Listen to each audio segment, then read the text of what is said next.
অস্ট্রেলিয়ার পর এবার সংযুক্ত আরব আমিরাতে পবিত্র রমজান মাসের শেষের চাঁদ অর্থাৎ শাওয়াল মাসের চাঁদ দেখা গেছে। বিষয়টি নিশ্চিত করেছেন আন্তর্জাতিক জ্যোতির্বিজ্ঞান কেন্দ্র। তারা জানিয়েছেন আবুধাবিতে অবস্থিত খতম অ্যাস্ট্রোনমিক্যাল অবজারভেটরি থেকে স্থানীয় সময় 18 মার্চ দুপুর 1টায় চাঁদ দেখা গেছে। এই পর্যবেক্ষণ কেন্দ্রটি আন্তর্জাতিক অ্যাস্ট্রোনমি সেন্টারের অধিভুক্ত। চাঁদের ছবি তোলার সময় সূর্য থেকে দূরত্ব ছিল 9.2 ডিগ্রি এবং চাঁদের বয়স ছিল -15 ঘন্টা 23 মিনিট, যা জ্যোতির্বৈজ্ঞানিক হিসাব অনুযায়ী গুরুত্বপূর্ণ একটি পর্যবেক্ষণ।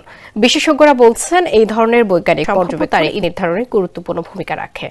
যদিও চূড়ান্ত সিদ্ধান্ত সাধারণত সংশ্লিষ্ট দেশের চাঁদ দেখা কমিটি ঘোষণা করে থাকে। এর আগে অস্ট্রেলিয়ায় শাওয়াল মাসের চাঁদ দেখা গেছে। তারা ঈদ উল ফিতরের তারিখও ঘোষণা করেছে।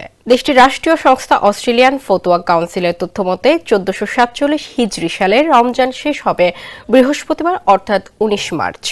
এই হিসেবে শুক্রবার অর্থাৎ 20 মার্চ ঈদ উল ফিতর উদযাপন করা হবে।